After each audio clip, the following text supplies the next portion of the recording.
በ2018 በጀት ዓመት አፈጻጸማችን ከ2014 እስከ 2018 ባለው ደግሞ አቀርነውን ስትራቴጂክ እቅድ በላቀ መንገድ መተግበር በመቻላችን አጠቃላይ በመረጃዎቻችን ያቀርናቸው ምን ያክል ነው የፈጸምነው ብለን ተንተነን ስናይ 96 እጅ ያክል ተፈጽሟልና እንኳን ደስ ያላችሁ። ይሄ በብዙ ውጣ ውረድ ውስጥ ታልፎ የተገኘ ውጤት ነው። ይሄንን ካልኩ በኋላ አጠቃላይ ስራችንን ሁሌ ስንገመግም በሚዛኑ ነው የምናየው። አንዱ የጥንካሬያችን ምንጭ እሱ ነው። ጥንካሬዎቻችንን እና የመጡ ውጤቶችን አንሸፋፈንም። በውጤቶቻችን በሚገባ ቆጥረን ሁላችንም አንድ አይነት የመረዳት ደረጃ ላይ እንድንሆን እያደረግን እንዲገለጹም እያደረግን ነው ስንሰራ የመጣ ነው። አንደኛ እሱ በጥንካሬ እንመለከተዋለን። ሁለተኛ ችግሮቻችንን አንሸፋፈንም።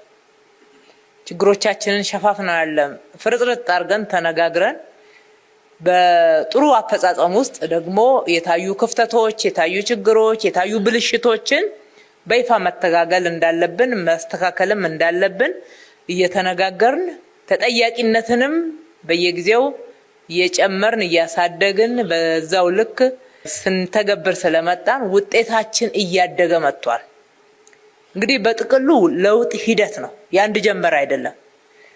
ለውጥ ሂደት ነው። ከየት ተነስተን ነው የት ደረስን የሚለውን አንስተን ስንተነትን ቀጣይ ደግሞ ልንደርስበት የሚገባውን ታርጌት ስናስቀምጥ እነኚህን መነሻ አድርገን አጠቃላይ የለውጡን ፍጥነት የለውጡን ጥራት ማየት እንችላለን።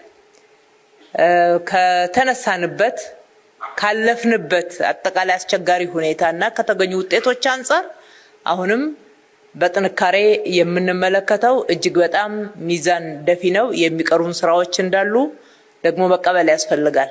አንዳንዶቹ ሂደት ስለሆኑ በአንድ አቺቭ ሊደረጉ ስለማይችሉ፣ አንዳንዶቹ ደግሞ የአፈጻጸም ልዩነታችን የሚያመጣው ክፍተት፣ ሌሎቹ ደግሞ እዛም እዚህም የሚያጋጥሙን ተግዳሮቶች የሚጎትቱን በመፈጸም አቅማችን ልክ ያረካንባቸው እንዳሉ ማየት ተገቢ ነው። አጠቃላይ ከፓርቲያችን አንፃር መጀመሪያ ያስቀመጥነው እንደ ፓርቲያችን ትልቁ ያስቀመጥነው ታርጌት ምንድነው?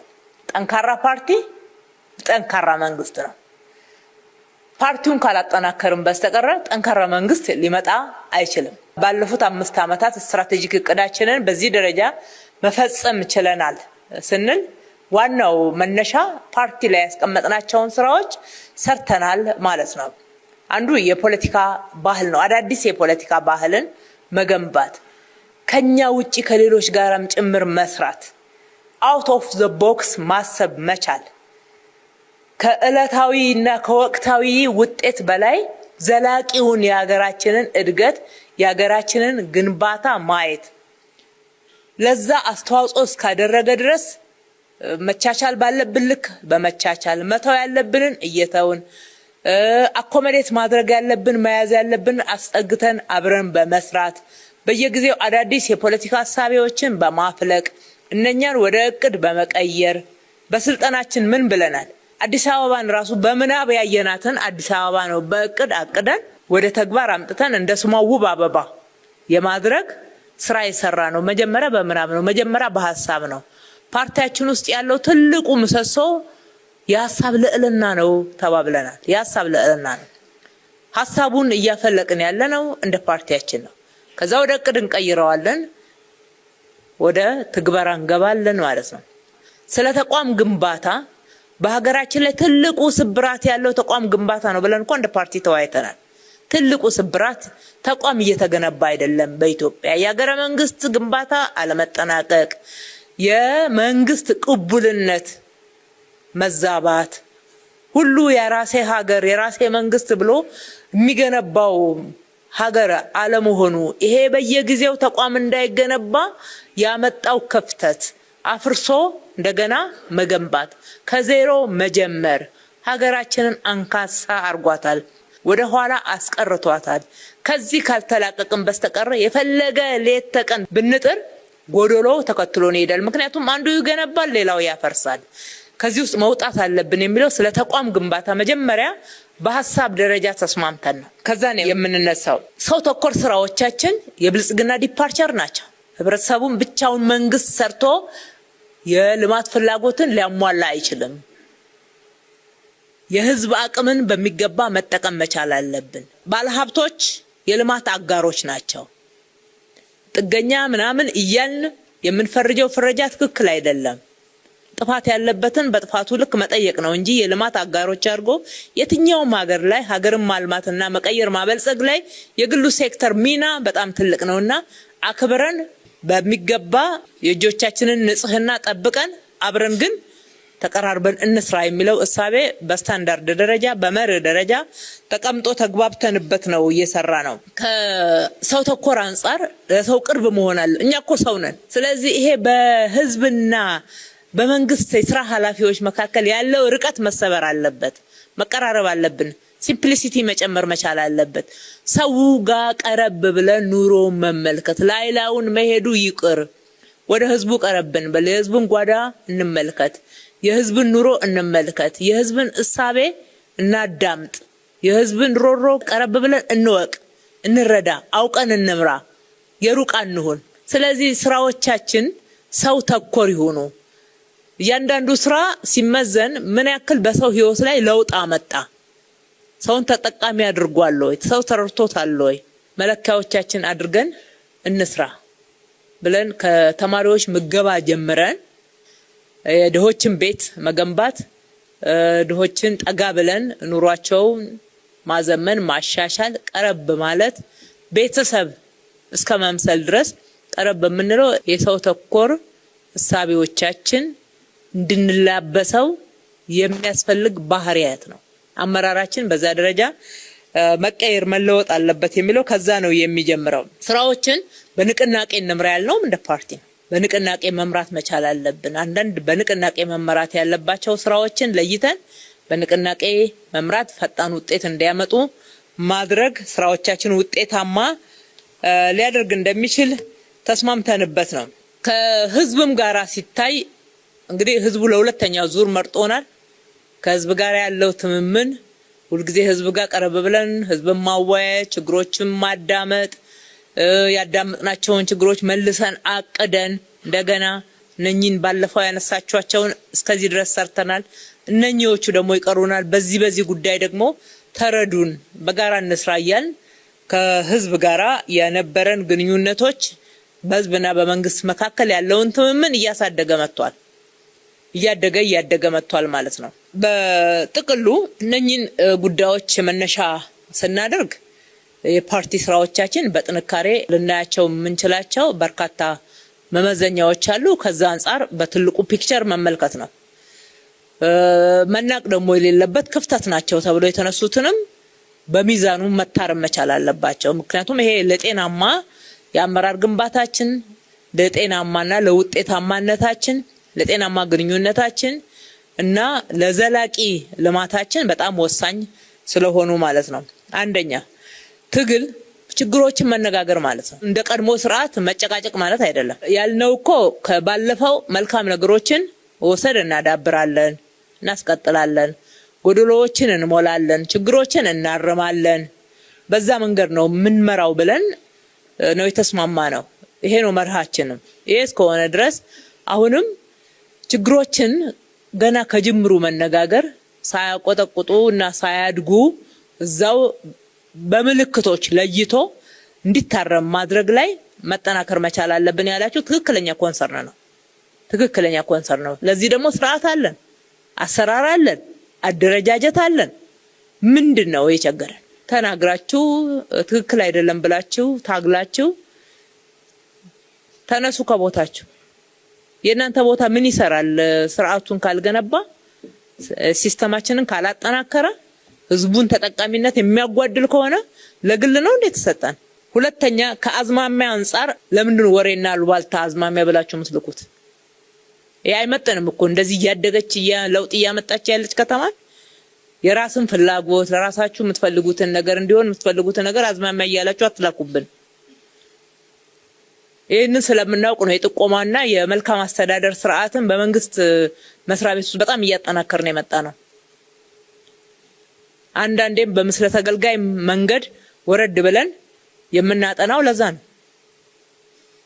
ስለዚህ አዝማሚያዎቻችን እውነትን የሚያወጡ ትክክለኛ ዝንባሌ ከውሸት ሪፖርት ጋር ነውር ነው ተባብለን የለ ዋሽቶ 2 እርምጃ መሄድ ይቻላል፣ ሶስተኛውን ግን አይደገምም። እውነተኛ ሆነን በሰራነው ልክ በሰራነው አግባብ በሰራነው መንገድ ተንትነን በየጊዜው አዳዲስ እድገቶችን ብናስመዘግብ ለራሳችንም አሻራ ነው።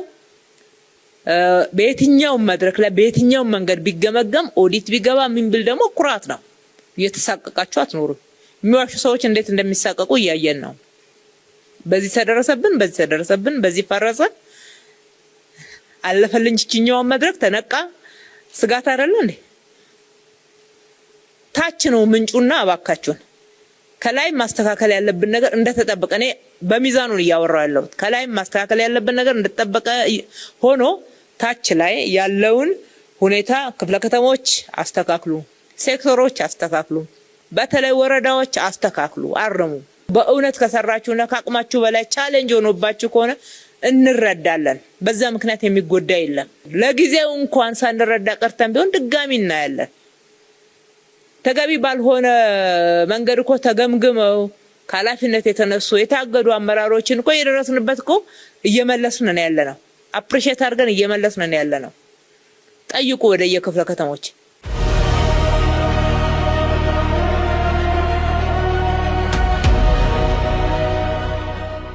መንግስት የሶሻል ኮንትራክት የነበረው ያለፉት 5 ዓመታት በማኒፌስቶአችን እነዚህን እናከናውናለን ያልናቸው ከሱም አለፍ ብሎ የበለጠ ህዝቡን የጠቀሙ ከተማውን ከፍ ያደረጉ ታሪካችንን በከፍተኛ ሁኔታ በዓለም መድረክ ያንጸባረቀበት እና ስኬታማ የሆነ የ5 ዓመት ጉዞ ነው ማለት ይቻላል። መረጃዎቹ ያንን ስለሚያመላክቱ ማለት ነው። የቀረቡ መረጃዎች፣ የቀረቡ ሪፖርቶች፣ የተጨባጭ ውጤቶች ያንን ያመለክታሉ። ህዝቡ ከተማ ውስጥም ይሄንን ይናገራል፣ ሚዲያውም ይሄንን ይናገራል ማለት ማህበራዊ ሚዲያውም ይሄንን ይናገራል። አጠቃላይ እየተመዘገበ ያለው ስኬት እጅግ የሚያጓጓ መሆኑን ያንን ደግሞ ያንጸባረቀበት ሁኔታ የሚታየው ህዝቡ ለዚህ ውጤት መቅናት ለዚህ ውጤት ማስጠበቅ እንዲያስችለው በነቂስ ወጥቶ ብርዱን ቁሩን ተቋቁሞ እስከ ሌሊት ወጥቶ የመረጠበትና ስርዓቱን ያስቀጠለበት ሁኔታ ሲታይ በብዙ ጉዳዮች በማልቲ ዳይሜንሽን ወስደን ስናይ በጣም አንጸባራቂ የሆነ ጊዜ ነው ማለት ይቻላል ማለት። መጀመሪያም ከዚህ በፊት አዲስ አበባን የብልጽግና ተምሳሌት እናደርጋለን ስንል እያንዳንዱ ተቋም በአገር አቀፍ ደረጃ በሚኖሩ መድረኮች ወደ ኋላ የሚያስጠራ መሆን የለበትም። ሴክተሮች እንደ አዲስ አበባ በአገር አቀፍ ደረጃ በሚደረጉ መድረኮች አዲስ አበባ አንደኛ፣ አዲስ አበባ ሁለተኛ፣ አዲስ አበባ ሶስተኛ እንጂ አዲስ አበባ መጨረሻ 11ኛ 12ኛ የሚባል ነገር አናስተናግድም። እዚህ ከተማ ውስጥ የምንሰራው ስራ ተደምሮ በአጠቃላይ በአገር ደረጃ በሚኖሩ እንትኖቻችንም እነዚህ እንደ አንድ መወዳደሪያ አቅም የብልጽግናን ተምሳሌት እናደርጋለን የምንለው በእያንዳንዱ ሴክተር በሚያደርጋቸው እንቅስቃሴ ጭምር እየተለካ መሄድ አለበት ብለን ያስቀመጥናቸው ጉዳዮች ላይ በአብዛኛው ጉዳዮች በዛ መልኩ እየሄደ ያለበት ነገር አለ ማለት። ተቋሞቻችን እያደጉ አቅም እየፈጠሩ በጥሩ መልኩ ዴሊቨር ያደረጉ ውጤታማ የሆኑ ስራዎችን እየሰሩ በሚኖሩ መድረኮቻችንም የተሞክሮ የልምድ የመልካም ስራ ውጤት መሆን የቻለበት ሁኔታ አለ ማለት ነው። በአገር አቀፍ ትልልቅ መድረኮችም የአመራር በምሳሌነት የሚጠቀስ 24/7 በመስራት ከተማን በመቀየር ውጤት በማምጣት ሰው ተኮር በመሆኑ ስራዎችን በማከናወን ጭምር የሚገለጽ ነው ማለት ነው። ከዛ በተጨማሪም በተለያየ ጊዜ የሚመጡ የፌደራል ሱፐርቪዥን ቲም መጥቶ በሚያይባቸው ሁኔታዎች ላይ ምስክርነት መስጠት በዚህ ከተማ ላይ የተሰሩ ያሉ ስራዎች ምስክርነት መስጠት ጥሩ ስራ ነው፣ በጣም ውጤታማ ነው፣ አመራሩ የስራ ተነሳሽነቱ መልካም ነው የሚል እና በዛው ሂደት ውስጥ ደግሞ የሚስተዋሉ ጉድለቶችን በሚዛኑ የማስቀመጥ ሁኔታ አለ ማለት ነው። ከዚህ ወስደን ስናይ በእድገት ውስጥ እያለን ያለው ጉዳይ ነው ማለት በእድገት ውስጥ ያለው ጉዳይ ነው ማለት። ስለዚህ ሁለት ፈተናዎች አሉ ያልተሻገርናቸው። አንደኛው ፈተና የነበረው የወረስነው የተንከባለለው ፈተና ቻሌንጂንግ አለ። ይሄ ያስተሳሰብ ሊሆን ይችላል፣ ያመረካከ የጠራ ሐሳብ አጠቃላይ ከምናስበው ከህብረ ብሔራዊነታችን ጋር ብልሹ አሰራርን ከመጠየፍ ጋር ከጉበኝነት ከመሳሰሉ ጉዳዮች ጋር ከአገልግሎት አሰጣጣችን ጋር እነዚህ የመሳሰሉ ጉዳዮች አሁን ዛሬ የበቀሉ ሳይሆን አብሮ ማህበራዊ ቻሌንጂንግ ውስጥ የነበሩ አብሮ ወደኛ ውስጥ ያሉ ግን ደግሞ እየታገልናቸው ያሻሻልን የመጣንባቸው አሉ። በአመራር ውስጥ የተፈጠረው ሲነርጂ በአመራር ውስጥ የተፈጠረው የዓላማ አንድነት ቀላል እድገት አይደለም። ዳርና ዳር ሆኖ የሚላጋ የነበረ አመራር በአብዛኛው ጉዳዮች ወደ ተቀራረበ አመለካከትና ረዳድ መጥቶ ተቋም ውስጥ ወረዳ ውስጥ ክፍለ ከተማ ውስጥ በሚመሰራበት ቢሮ ኤጀንሲ ውስጥ ውጤት የሚሸት ነገር ማምጣት ችሏል ማለት ነው። ከተቋም ግንባታ ጋር ተያይዞ የተነሳ ጉዳይ ፓርቲ አንዱ ከመታገያ ፕሮግራም ውስጥ ከጻፋቸው ጉዳዮች ውስጥ እንደ ሀገርም እንደ ፓርቲም ተቋም የመገንባት ጉዳይ ነው። ኢንስቲትዩሽን ለማህበረሰብ ቀጣይነት፣ ለሀገር ቀጣይነት፣ ለትውልድ ቀጣይነት አስተማማኝ ከሚባሉ ጉዳዮች ውስጥ ተቋም መገንባት ነው። ፓርቲያችን ከአንድ ትውልድ ወደ ሌላ ትውልድ እንዲሸጋገር ከተፈለገ ተቋም መገንባት አለበት። ተቋም ለመገንባት ደግሞ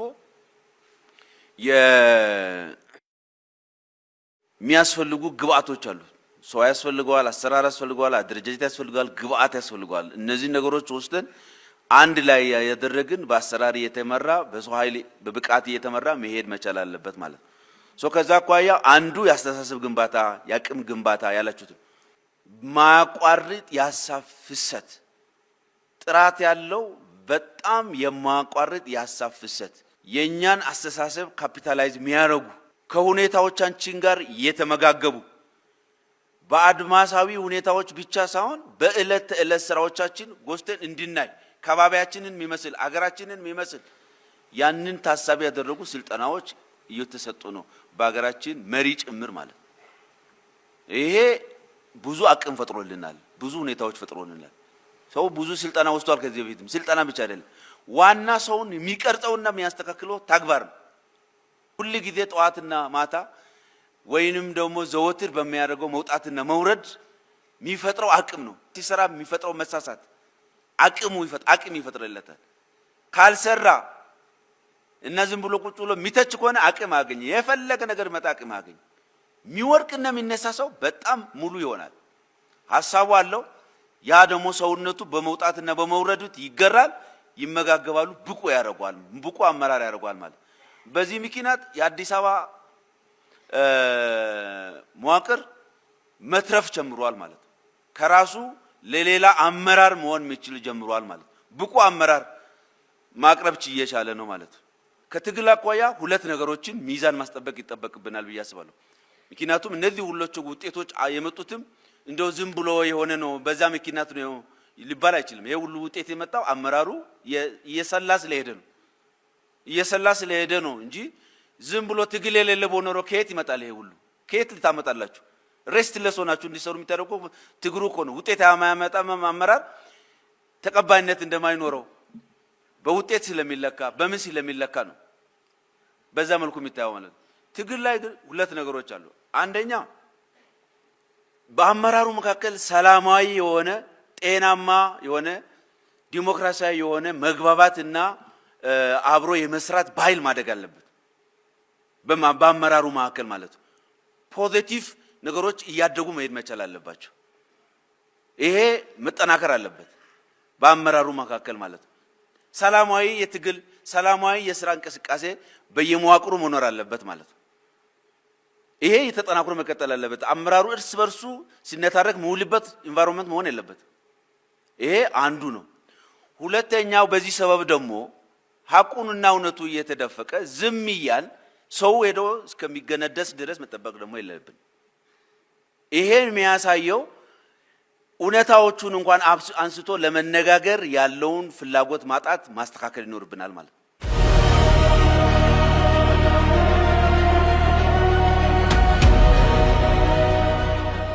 ከግምገማው አንፃር ያነሳቸዋቸውን አንዳንድ ጉዳዮች እያነሳው አያይዤ አስተያየት ሰጥበታለሁ። አንዱ በ2022 የብልጽግና ተምሳሌት ከተማችንን ለማድረግ አቀደን ቀድመን አልደረስንም ወይ? ሁለተኛ አጠቃላይ የሶሾ ኢኮኖሚ እድገቱም በደንብ ተተንትኖ ቢቀርብ ጥሩ ነበር ያላችሁትን አያይዤ ላንሳ። የመጀመሪያው ለአዲስ አበባ ያስቀመጥነው ርዕይና ለህዝባችን የገባነው ቃል አዲስ አበባን እንደ ስሟ ውብ አበባ እናደርጋታለን። ስሟና ግብሯ የተለያየች ከተማ እየተባለች አትኖርም። ስሟና ግብሯን የተጣጣመ እንዲሆን እናደርጋለን ያልነውን እንዴት ተገበር ነው የሚለውን በምንድነው መለኪያው ምንድነው በምንድነው የሚታየው የሚለውን አንድ ተግባቦት ደረጃ ላይ ነው። በቅድሚያ የመጀመሪያው ከተማዋ ስትወቀስበት የነበረው ትክክል ያልሆነው ጽዳት ነው። የከተማችን ጽዳት በብዙ መንገድ ከተማችንን ሲያስተች የነበረ ዓለም አቀፋዊ ሚናዋን በትክክል እየተወጣች አይደለችም ወይም ደግሞ አትመጥንም በሚል ትችቶች ነበሩ። ከሁሉ በላይ ደግሞ በእኛ መመዘኛ ለነዋሪዎቿ ጤናማ የመኖሪያ አካባቢ ከመሆን ምቹ ከመሆን አንፃር በርካታ እጸጽ የነበረባት ናት። በተለይ በየዓመቱ ክረምት ሲመጣ ከተላላፊ በሽታ ከተማዋን ለመታደግ ህዝቡን ለመታደግ የሚደረገው አጠቃላይ እኮ ያመራሩ ሚና ስራው ሁሉ ወደዛ ይገለበጥ ነበር፣ ወደዛ ዘመቻ ይሄድ ነበር። በተላላፊ በሽታ ስሟ ይጠራ የነበረች ከተማ ናት። ጤናዎች ዳታውም ጭምር አላቸው ከየት ወዴት የሚለው። ስለዚህ ጽዳት ላይ በጣም ለውጥ አምጥተናል። ቆሻሻ አወጋገድ ስርዓት ላይ ለውጥ አምጥተናል። በተለይ በደረቅ ቆሻሻ አወጋገድ በዓለም አቀፍ መድረክ ጭምር ከ200 በላይ ከተማዎች ተወዳድረን ፈጣን ለውጥ እያመጣች ያለች ከተማ የሚል እውቅና አግኝተንበታል። የጋራ ስራችን ነው። ሁለተኛው ፍሳሽ አወጋገድ ነው። የፍሳሽ ስርዓት ፍሳሽ ቆሻሻ አወጋገድ ላይ ብሬክ ስሩ የሚባል ስራ ነው እየተሰራ ያለው።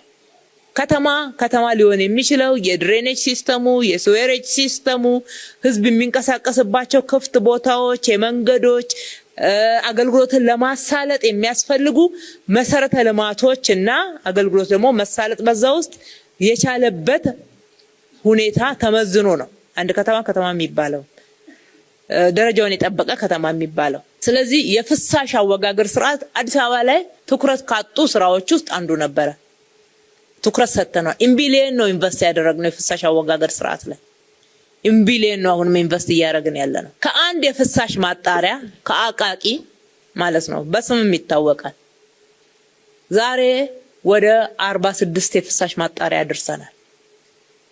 ወንዝ ዳርቻ ላይ ጀመርናቸው ኤሌክትሮሜካኒካል ያልገባላቸውን ቀንሼ ነው የነን ማወራው። በብዙ ቢሊየን ኢንቨስት ካደረግንበት ከተማችን ጤናማ ለነዋሪዎቿ ምቹ ጤናማ የመኖሪያ አካባቢ እንድትሆን ጤናማ የመስሪያ ቦታ እንድትሆን ጠረኗ የሚመጥን እንዲሆን ማድረግ ላይ እውነቱን ለመናገር ብዙ ዋጋ ከፍለን ብዙዎች ለበሽታም ተዳርገው ታመውም ጭምር ያመጣነው ውጤት ነው። ሁለተኛው የአረንጓዴ ሽፋን ነው። ከተማችን ውብ አበባ ከማድረግና የከተሜነት መለኪያን በደረጃው በተፈለገው ስታንዳርድ ማሟላት የሚለካበት ውብ አረንጓዴ ጽዱ ከተማ አይደለም የሚባለው። ልክ እንደተለምዶ እኮ እናቀዋለን እኮ ፒላሩን አተነው አይደለም፣ ትግበራው ላይ ነው የተጓደለው። የለውጡ ዋዜማ ላይ የአዲስ አበባ የአረንጓዴ ሽፋን 2.8 እጅ ላይ ደርሶ ነበረ። አዲስ አበባ እኮ መሰረቷ አረንጓዴ የነበረች ከተማ ናት። አረንጓዴ በብዙ ደኖች የተከበበች ድሩ ጫካዎች ያሏት ወደ 76 ኮለል ያለ ንጹህ ውሃ የሚፈስባት የነበረ ወንዞች ያሏት ከተማ ነበረች። ሰው ነው ያበላሸው። አሁን ሰው ያበላሸው ነው ሰው ያስተካከለው ያለው። ስለዚህ የአረንጓዴ ሽፋንን ከ2.8 እጅ አሁን 24 እስከ ተለካው ድረስ ብቻ ነው ማወራው። በዚህ አመት ሲለካ እርግጠኛ ነኝ ከዚህ በላይ ብዙ ያደገ እንደሚሆን። ከ2.8 24 እጅ ላይ ማድረስ ችለናል። ይሄ ቤዚክ ቼንጅ ነው። ሶስተኛ ወንዞቻችን ከብክለት ነፃ ወደ ማድረግ ከወንዞቻችን የሚነሳው ብክለት ብዙ ቤት ገብቶ በጣም ለማይድኑ በሽታዎች ጭምር መዳረግ የቻለ ነበር። ህዝባችን ሳይታወቅ ብዙ ሰፈር ሲያደርግባቸው የነበሩ ችግሮች ምንጩ ከወንዞቻችን የሚነሳ ነው። አላዳረስንም፣ ገና 50% አልደረስንም። ነገር ግን መስራት እንደምንችል ትላልቆቹ ላይ በድፍረት ገብተን በድፍረት ለውጥ አምጥተናል። ባለፈው አንስተንላቸዋል። አሁን ከእንጦጦ ተነስቶ ወደዚህ ወደ ወንድማማች ፒኮክ የሚወርደውን ወንዝ ስናየው ተለምኖ እርዳታ ተገኝቶ በዓለም ታዋቂ ለሆኑ የውጭ ኮንትራክተር ተሰጥቶ በ5 ዓመት ውስጥ 2 ኪሎ ሜትር ነው። ለዛውም ወንዝ ዳርቻን እና አካባቢን አልተሰራም። የተሰራው ሪቨር ባንኩ ብቻ የውሃ መውረጃው ድጋፍ ግንብና እሱ ጋር የሚሰራው ወክዌይ ብቻ 2 ኪሎ ሜትር። አሁን እኛ 59 ኪሎ ሜትር የደረስነው እኮ በ1 ዓመት ተኩል ነው። በራሳችን አቅም፣ በራሳችን ገንዘብ፣ በራሳችን መሐንዲሶች፣ በራሳችን አርኪቴክቶች፣ በራሳችን ሰራተኞች፣ በራሳችን ኢንስቲትዩሽኖች ይሄ ብሬክ ስሩ ነው። ከተማዋንም እንደ ስሟ ውብ አበባ የማድረግ አላማ ጋራ ተጣጥሞ የተሰራ ነው። ሌላው በጥያቄ የሚያነሳችሁት የተጎሳቆሉ ሻንቲ አካባቢዎች አሁንም ሰፊ ናቸው ብላችኋል። ግን የተቀየረውን እኔ መጀመሪያ አሁንም ያልደረስናቸው እውነት ነው። ጥያቄው ትክክለኛ ነው፣ አስተያየቱም ትክክለኛ ነው። ግን ከተማውን ውብ አበባ ከማድረግ አንፃር ከየት ነው የተነሳ ነው? የት ነው ያደረስነው? ሻንቲ አካባቢዎች አሁን እንግዲህ በገለልተኛ አካል በተጠናው ከ74 ወደ 30 እጅ ወርዷል ነው። እኛም አንዳንድ ጊዜ አንዳንድ ያልተቀየሩ አካባቢዎችን ስናይ እንደነግጣለን። እውነት 30 እጅ ወርዷል እንዴ እንላለን። ድጋሚም እናቅ ነው ብለናል ይሄንን። ነገር ግን ለውጡ በጣም መሰረታዊ ነው። መሰረታዊ ለውጦች መጥተዋል። ተዳርሰዋል እያልን አይደለም። መሰረታዊ ለውጥ መጥተዋል። የተቀየሩ አካባቢዎችን ብቻ እስኪ እንቁጠራቸው። እስኪ ፒያሳ ምን ቀረው? የቱ አካባቢ በጣም እኮ በኪስ የሚቆጠሩ ቤቶችና ሁኔታዎች ብቻ ናቸው የቀሩት።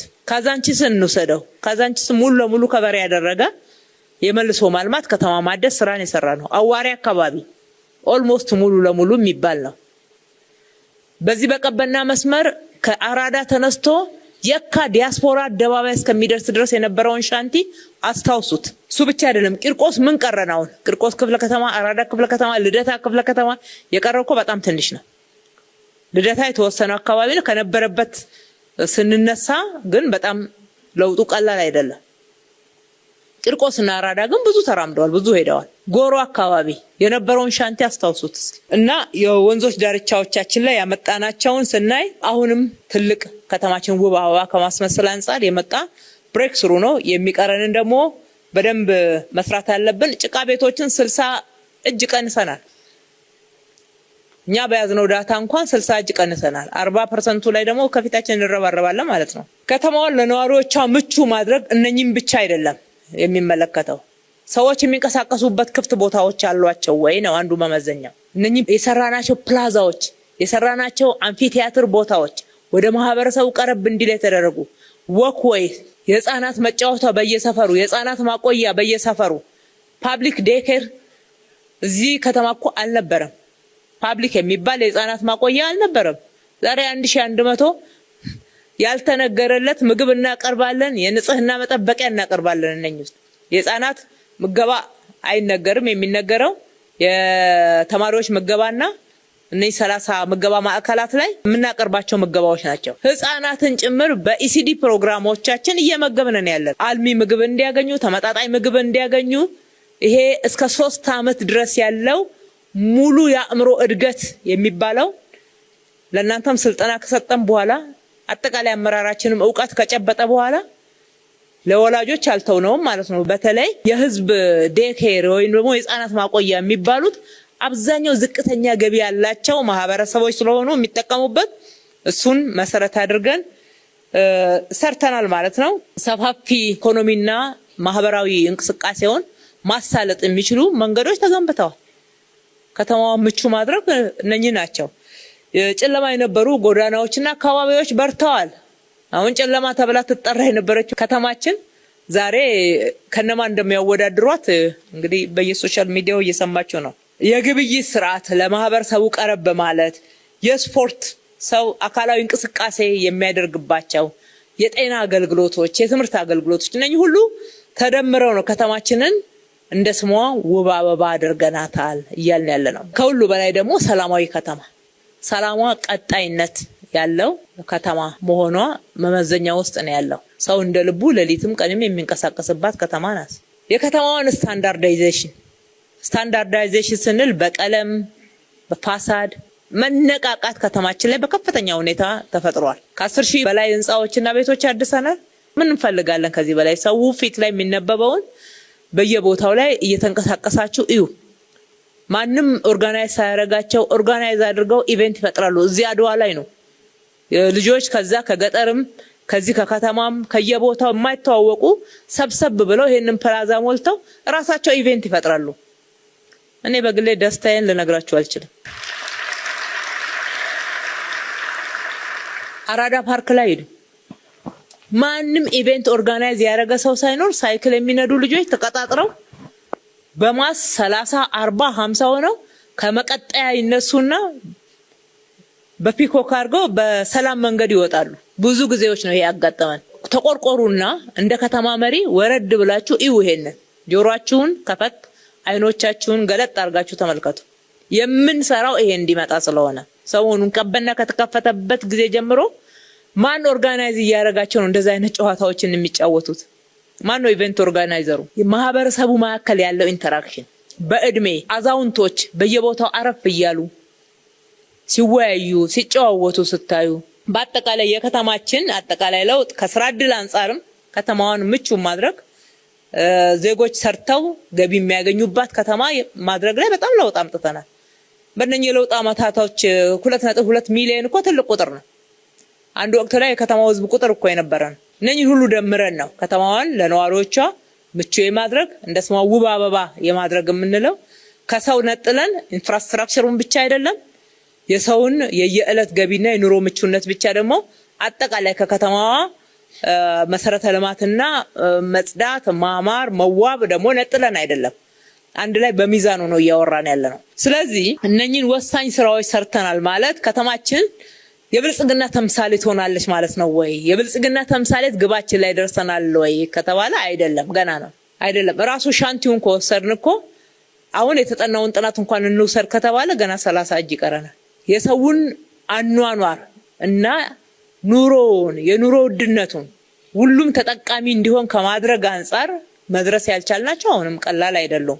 ስለዚህ 4 አመት የብልጽግና ተምሳሌት ለማድረግ በደንብ ታጥቀን አውቀን ተደጋግፈን ተቀናይተን ተናበን 24/7 ይቀጥላል ማለት ነው። በዛ መልኩ ነው የምንሰራው። ከሶሺዮ ኢኮኖሚክ ዳታ ትንተና አንፃር ጀምሯል ፕላን ኮሚሽን አለ። ነገር ግን ደግሞ የሚቀጥለው ስትራቴጂክ ፕላን እየታቀደ ስለሆነ የ5 አመቱ እሱ ላይ እንወያይበታለን ስለምናቀርብላችሁ እሱ ልለፈው። ሁለተኛው ከኑሮ ውድነት አንፃር ያነሳችሁት ነው። ኑሮ ውድነት ላይ በርካታ ስራዎችን ሰርተናል፣ ጥረት አድርገናል። አሁንም ኑሮ ውድነት አለ። ምን እናድርግ? ይሄ በጣም ጥሩ ጭንቀት ነው። ምን እናድርግ? ሁሉ ጊዜ ምን እናድርግ? ምን እንጨምር እያልን እየጠየቅን ከሰራን በጣም ጤናማነት ነው። ጤናማ ጥያቄ ነው። ግን የተሰሩ ስራዎችን ራሳቸው ማላቅ ይገባል። አዳዲስ ምን እንፍጠር ብቻ ሳይሆን የተሰሩ ስራዎችን አንደኛ አሁን ዋናው ኑሮ ውድነቱን ሀገር አቀፍ ሁኔታ ብቻ ሳይሆን ዓለም አቀፍ ሁኔታዎችም ስላሉት በማምረት ለማቋቋም እንስራ ብለናል።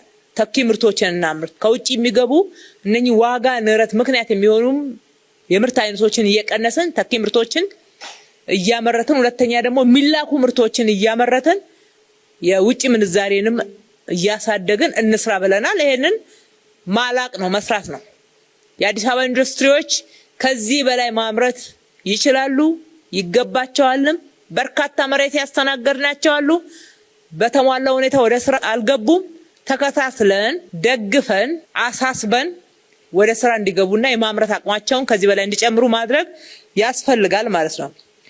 ሁለተኛው በአምስቱም የአዲስ አበባ መግቢያ በሮች ላይ የገበያ ማዕከላትን እንገንባ ብለን 5 ነበር ያቀርነው፣ 7 አድርሰናል። ሁሉንም በተሟላ ሁኔታ በሙሉ አቅማቸው እንዲሰሩ እናድርግ። እዛ ጋር የሚባክን አቅም የሚባክን ሀብት አይኖር። የደላላን ሰንሰለት በጣጥሰናል። ምርት ከመላው የኢትዮጵያ አካባቢዎች በተለይ ግብርና እና የሰብል ምርቶች ከሁሉም የኢትዮጵያ አካባቢ ነው የሚመጣው። እዛ ላይ የደላላ እጅ እንደሌለ እርግጠኛ መሆን ችለናል። ነገር ግን ሁሉንም የገበያ ጅምላ ማከፋፈያዎችንም የችርቻሮ ሱቆችንም እዛ ጋር የፈጠርናቸውን ፋሲሊቲ በሙሉ አቅም ወደ ስራ እንዲገቡ ማድረግና ማሰራት ጎን ለጎን ደግሞ ህዝቡ እነኚህን ገበያ ማዕከላቶች በደንብ እንዲያቅና እንዲጠቀምበት ማድረግ የትራንስፖርት ስርዓቱን ከዚህ ጋር ፍሰቱን በጣም ስሙዝ ማድረግና ምቹ ማድረግ ተሳስሮ መስራት ያስፈልጋል ማለት ነው። ሌላው የእሁድ ቅዳሜ ገበያዎች ነው። የሰንበት ገበያዎችን ወደ ህዝብ አቅርበናል። ጥሩ ለውጥ አምጥተንበታል። 259 ያደርሰናል። አሁንም እናስፋ ግድ የለም። ኢንስቲትዩሽኖች አሉ። እሁድ ቅዳሜ መሻሻጥና መገበያየት ስርዓት ልንፈጽምባቸው የምንችሉ አካባቢዎች አሁንም ምርት የሚያመጡ አካላትን ወደ ከተማ እንሳብ። አሁንም ዋጋው ስታንዳርዳይዝ እንዲሆን ቁጥጥሩ እውነተኛ ለውጥ እያመጣ ያለ ቁጥጥር ነው። እውነቱን ለመናገር እውቅና መስጠት ያስፈልጋል። ነገር ግን ክፍተት ደግሞ አሉ። በተለይ ወደ ሰፈር ውስጥ ገባ ያሉት ላይ ልክ ተቆጣጣሪዎች ሲሄዱ የሚሸጥበት ዋጋና ዞር ሲባል የሚሸጥበት ዋጋ አሁንም ልዩነቶች አሉ። እዩ የሚለው ማህበረሰቡን ማሳተፍ ነው። በከተማው ውስጥ የማምረትን አቅም ማሳደግ ነው። የሌማት ትሩፋት ብለን የሰራነው ስራ ከተማ ማምረት አይችልም፣ ከተማ ሸማች ብቻ ነው የሚለውን አመለካከት ጭምር ያረቀ ነው። ግን ከዛ ባለፈ አሁንም በጀመርነው መርካት ሳይሆን ከዛ በላይ ማምረት ይቻላል። ቨርቲካል ፋርሚንግን በጥሩ ሁኔታ ጀምረው ለምን አቀዛቀዝ ነው። ከተማ ግብርና ተጠቃሚ ፋሚሊ በየጊዜው በጣም እየጨመረ ነው መሄድ ያለበት። ጥቅሙን ያገኙ ለራሳቸው ሲሉ ነክሰው ይዘውታል። አሁን የዶሮ እንቁላል ላይ እንደዚህ አይነት ለውጥ የመጣው በጣም ማህበረሰቡ ተሳትፎ ስለሰራ ነው። አሁንም ይስራ። ልቀት ማዕከላቶቻችን በሙሉ አቅም ይስሩ። በመጀመሪያው ቀን ላይ አንስታችኋል። በሱፐርቪዥንም አይተናል። ትክክል አይደለም፣ መስተካከል ያለበት አለ። ያለነውን የሰራነውን በሚገባ አሟጠን አቅም እየተጠቀምን ነው። አዳዲስ ምን እንጨምር የሚለውን እየጠየቅን መሄድ ያለብን። ገበያ የሚያዛቡትን ቁጥጥር መደበኛ ስራ አድርገነዋል። ልክ ነው፣ መደበኛ ስራ ሆኗል። ገበያን ሆነ ብሎ ማዛባትና የዋጋ ንረትን ያለ ምክንያት መፍጠር እስካልተስተካከለ ድረስ ወቅታዊ ልናረጋው አንችልም። መደበኛ ነው። ቁጥጥሩ መደበኛ ሆኖ መቀጠል መቻል አለበት። ግብረ ኃይሉ ሳያውቀው የሚታሸጉ ቤቶች አሉ የተባሉትን ምህረት የለንም። የነዋሪዎችን ገቢ ሁኔታ በአጠቃላይ ለማሻሻል እስከዛ ድረስ ደግሞ እስከሚሻሻል ድረስ ለማሻሻል የምንሰራው ስራ በአንድ በኩል፣ በሌላ በኩል ደግሞ እስከሚሻሻል ድጎማዎቻችን እናጠናከራለን። የተማሪ ምገባ፣ ዩኒፎርም የመሳሰሉትን ቁሳቁስን ማቅረብ መደበኛ ኢንቨስትመንታችን ነው። እሱ አይቀርም፣ ቀጣይ ነው። ነገር ግን በእነኚህ 30 ምገባ ማዕከላቶች ውስጥም እሱም ቀጣይ ነው፣ የሚቀር አይደለም። ምን መሰላቸው? ሀገራችን መባረክ አለባት። ሀገራቸውን አገልግለው ብዙ ዋጋ ከፍለው ጠዋሪና ጠያቂ ባጡበት እድሜያቸው አረጋውያን የሚራቡባት ሀገር አትባረክም። ከተማችን እንደዛ መሆን የለባትም። ለማህበራዊ ችግር በአካል ጉዳት ምክንያት በእድሜ በመሳሰሉት ተጋላጭ የሆኑ ወገኖቻችን መመገብ ይገባናል። አሁን ማንንም ያለምንም ክራይቴሪያ 30 ምገባ ማዕከላቶች ላይ እኔ እርቦኛል የሚል ሰው ሁሉ ጎራ ብሎ የሚመገብ ነው። ከየት መጣህ አይባልም። ማነ አንተ እኮ ጤናማ ነህ፣ ጥሩ ለብሰሃል፣ እንዴት እኛ ምገባ መጣ ብሎ የሚጠይቅ የለም። የራበው ሰው ይመገብ በቃ ገብቶ። እስከዛሬ ድረስ ምግብ ተርፎ እንጂ አንሶ ሪፖርት ተደርጎልን አያውቅም። ቤት ላሉ ነው የሚከፋፈለው። ቤት ላሉ ቤት ሰው አለኝ የሚለው እየቋጠረ እየገባ ነው ያለው። ቤት የቀረሰው አለ። ይሄ ለኛ ትልቅ በረከት ነው። ቀላል ስራ አድርጋችሁ አትመልከቱት። ስለዚህ ሌሎች ድጎማዎች ይቀጥላሉ። የትኞቹ ድጎማዎች?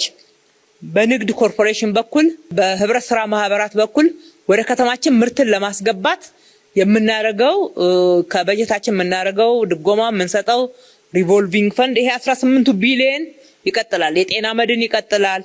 የትራንስፖርት ድጎማ ይቀጥላል። ከዚህና ከዚህ ጋር ተያይዘው ያሉ ድጎማዎቻችን ይቀጥላሉ። የህዝባችን የኑሮ ሁኔታ እየተሻሻለ የመግዛት አቅሙም እየጨመረ በሚሄድበት ሰዓት ልክ አሁን ከተረጂነት ውስጥ ከሴፍትኔት ውስጥ ሰዎችን ግራጁዌት እያደረግን እያስወጣን እንዳለ ነው። እናስወጣለን። ምገባ ማዕከላቶቻችን ላይ እኮ ከ1000 በላይ የሚሆኑ ግራጁዌት አድርገው የመስሪያ ዕቃ ተሰጥቷቸው መስሪያ ቦታ ተሰጥቷቸው 3000 የሚደርሱ ግራጁዌት አድርገዋልና እሱንም ጎን ለጎን እየሰራን ገቢ ባገኙ ቁጥር ከተረጂነት እየወጡ ይሄዳሉ።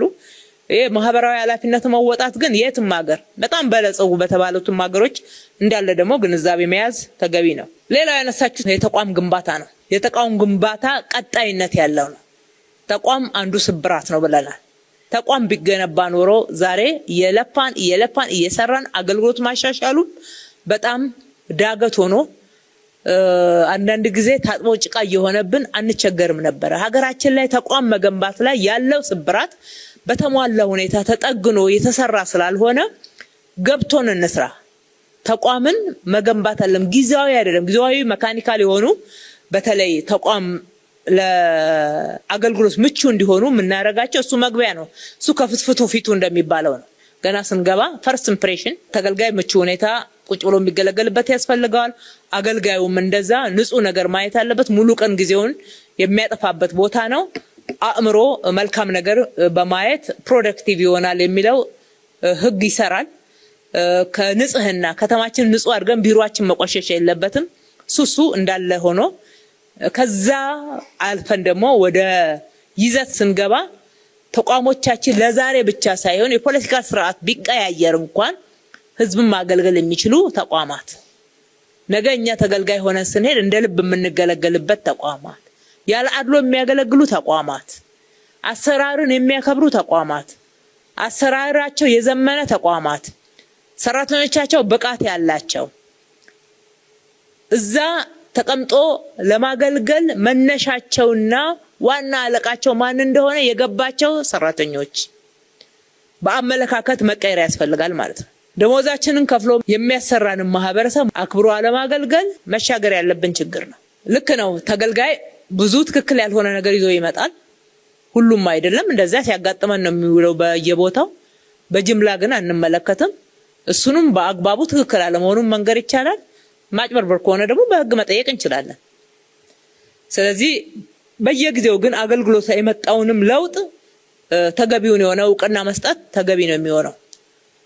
ተቋሞቻችንን ገንባ ብለን አደረጃጀት በየጊዜው እያረቅን እያስተካከልን በዛው ልክ አሰራርን እያዘመንን ወደ ቴክኖሎጂ አገልግሎት የገቡ ወደ 392 የሚደርሱ አገልግሎት አይነቶችን የማዘመን ቴክኖሎጂ ላይ ኢንቨስት ያደረግነው ኢንቨስትመንት ሰው ኃይላችንን ፈተና እየሰጠን ደንገጥ ብሎ ሁሉ ጊዜ ይሄ እንደፈለገ የሚቀመጥበት ቦታ አለመሆኑ እንዲገባው ተፈትኖ ጥሩ ውጤት ያመጣው ጥሩ ምደባ እንዲያገኝና ስራና ሰራተኛ ከሙያው አንፃር እንዲገናኝ ያደረግንበት፣ በሌላ በኩል ደግሞ ደከም ያለው የበለጠ የስራ ላይ ስልጠና ማነቃቂያ እየሆነው ወደ ስራ እንዲገባ ያደረግንበት አካሄድ አጠቃላይ ተቋምን ለመገንባት አስተዋጽኦ የሚያደርጉ ናቸው። ግልጽነትን በተቋሞቻችን ውስጥ ለመፍጠር እያደረግን ያለነው ጥረት አሰራር እየሆነ እየመጣ አይደል እንዴ? ለምሳሌ የመማክርት ጉባኤ ቀላል እኮ አይደለም።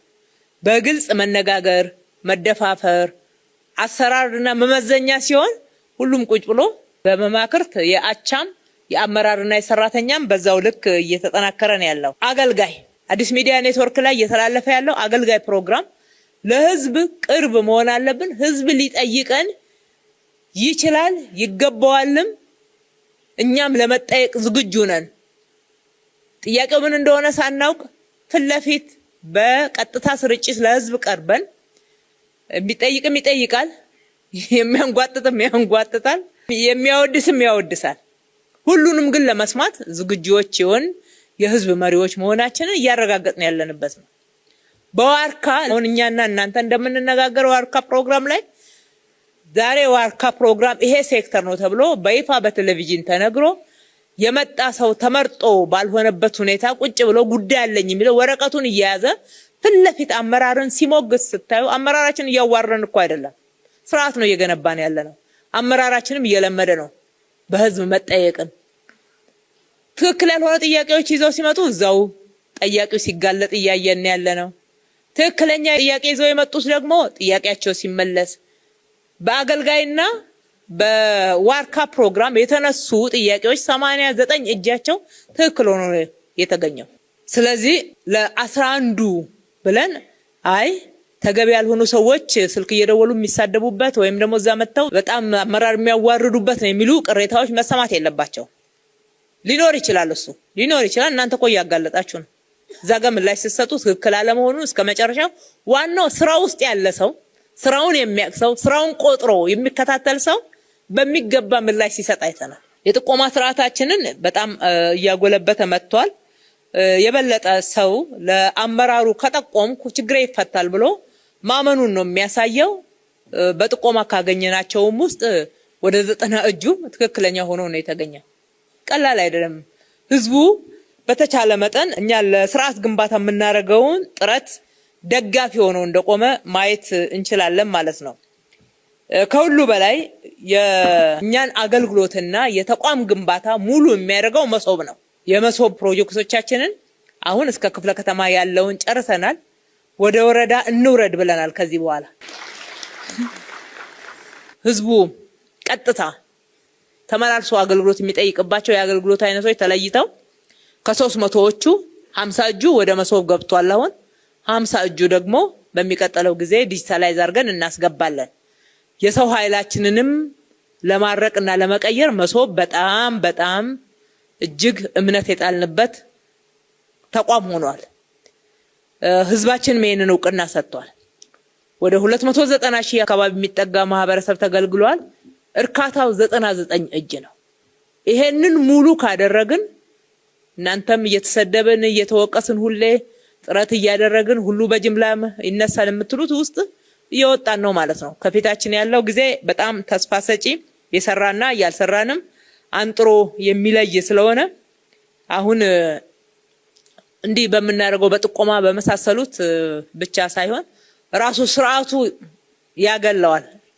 የሚሰራውን እያቀፈ መስራት ያልቻለውና ብቃት የሌለውን እያገለለ የሚሄድ ስርዓት ከፊታችን የተገነባ እንደሆነ አውቀን ከሱ ጋራ ፊት ለማድረግ ማብቃት ራሳችን በጣም ተገቢ ይሆናል።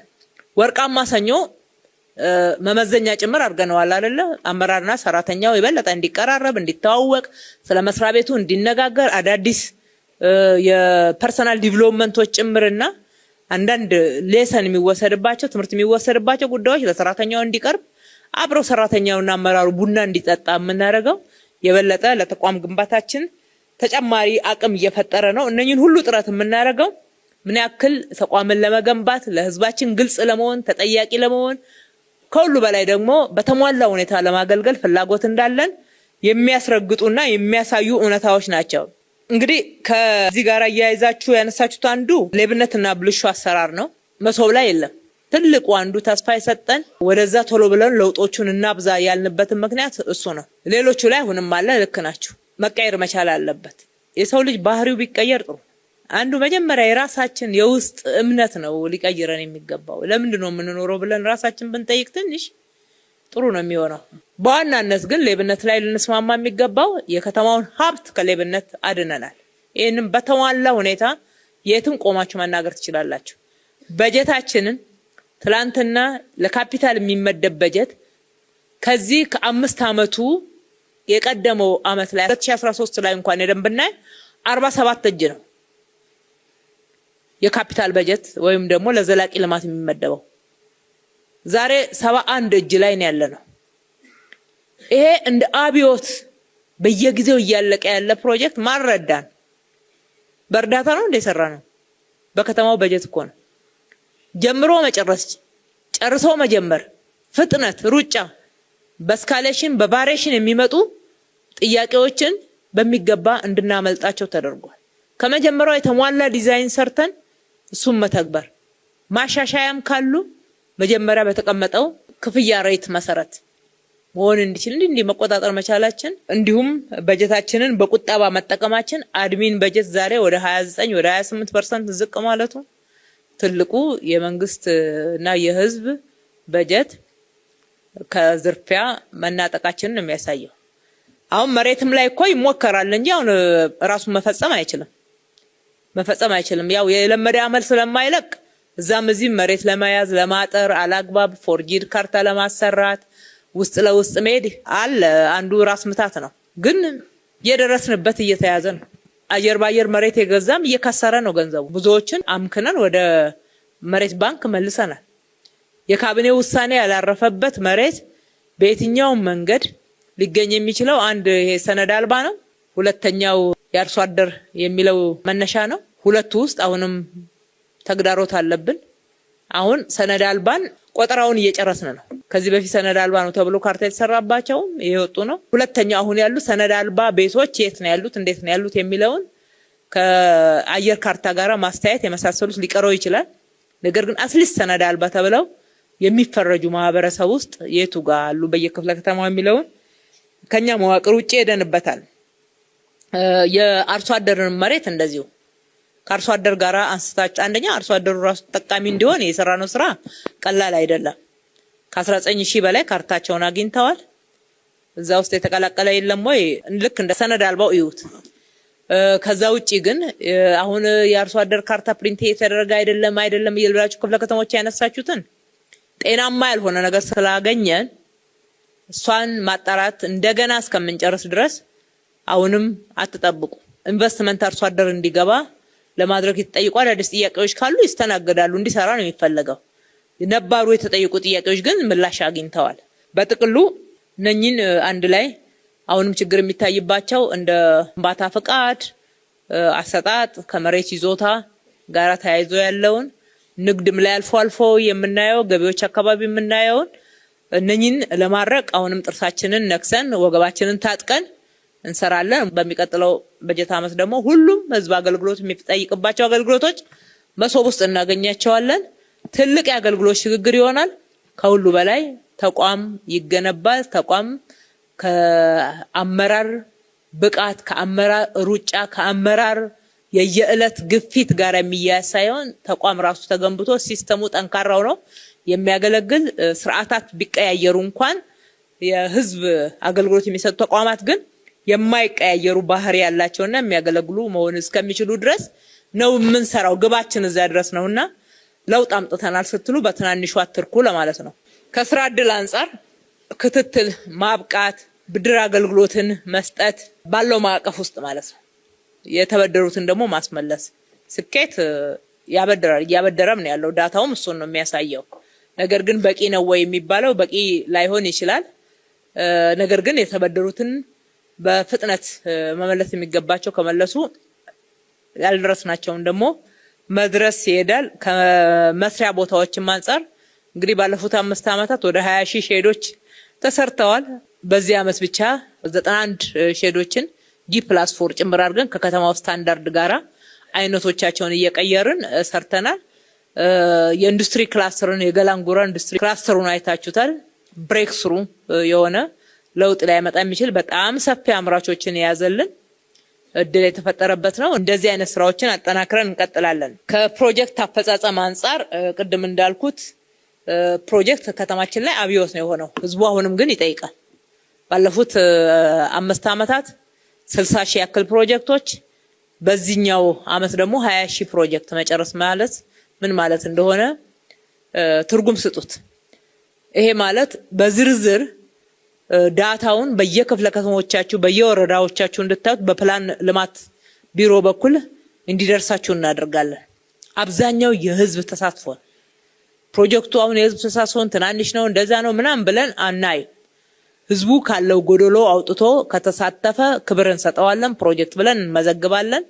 እኛ ደግሞ ከሜጋ ፕሮጀክቶች እስከ መካከለኛ ፕሮጀክቶች ድረስ የህዝቡን ማህበራዊና ኢኮኖሚያዊ ችግሮች የሚፈቱ በርካታ ፕሮጀክቶች ተሰርተዋል። በብዙ ተቋማት ማለት ነው። በዲዛይንና ግንባታ፣ በአክራ፣ በውሃና ፍሳሽ፣ በኢሲዲ በሁሉም በኩል የተሰሩትን ስራዎች ማየት ጥሩ ይሆናል ማለት ነው። በአጠቃላይ መሬት ላይ ታጥሮ የተቀመጡ መሬቶች በሚቀጥለው 2 ወር ተጣርቶ እርምጃ እንወስዳለን። መሬት ታጥሮ የሚቀመጥበት ከተማ እንዳይሆን ከተስማማን ቆይተናል። ድጋሚ ያጥረው የሚያስቀምጡ በምንም አይነት እድል ሊሰጥ አይገባም። አጠቃላይ አፈጻጸማችን አንፃር እንግዲህ ተከታታይ ውጤት እያስመዘገቡ ያሉ ተቋማቶችን መበረታታት አለባቸው። ተከታታይ ቀጣይነት ያለው ውጤት እያስመዘገበ የሌለ ተቋም የለንም። ባይዘው የውጤት መበላለጥ የውጤት ተከታታይነት መሆንና አለመዋዠቅ ግን የሚታይባቸው ተቋማት አሉ። የበለጠ እያደገ በፍጥነት ደግሞ እያደገ ጥራትም ፍጥነትም እያደጉ የሚሄዱ ተቋማቶችን በጣም ማበረታታት ያስፈልጋል። ከሰላም አንፃር አዲስ አበባ ሰላም ኮሽ ሳይል በዚህ አይነት ሁኔታ ሰላማዊ ሆና ዓለም አቀፍ ኩነቶችን አገር አቀፍ ኩነቶችን የህዝባችንን በሰላም ወጥቶ መግባትና የደህንነት ስጋቶችን በማስቀረት የተሰሩ ስራዎች በተለይ ማህበረሰብ አቀፍ ከመሆኑ አንፃር ተጠናክሮ መቀጠል ያለበት ትልቅ እድገትም ያሳየ ነው። ያወጣናቸውን ደንቦች ያወጣናቸውን ህጎች መሬት ላይ እንዲተገበሩ የማድረግ በተለይ ያለማናቸው መሰረተ ልማቶች በተገቢ ሁኔታ ለተፈለጉት ዓላማ እንዲውሉ ከማድረግ አንፃር ከገቢ እድገት አንፃር እያየነው ያለነው ትላንትና ለውጥ ዋዜማ ላይ ከ30 ቢሊዮን 350 ቢሊዮን መድረሳችን አጠቃላይ ደግሞ ከ5 ዓመቱ አንፃር ብቻ እንኳን ካየን ከ51 ቢሊዮን ወደ 350 ቢሊዮን የደረስንበት ገቢ ቁጥር አይደለም። ይሄ ሁሉ ፕሮጀክት የተሰራበት ነው። ይሄን ሁሉ ከ200,000 በላይ ያለው ሰራተኛ የምታስተዳድር ከተማን ቀጥ አድርጎ ለማስተዳደር የሚያስችል አቅም የፈጠርንበት ነው።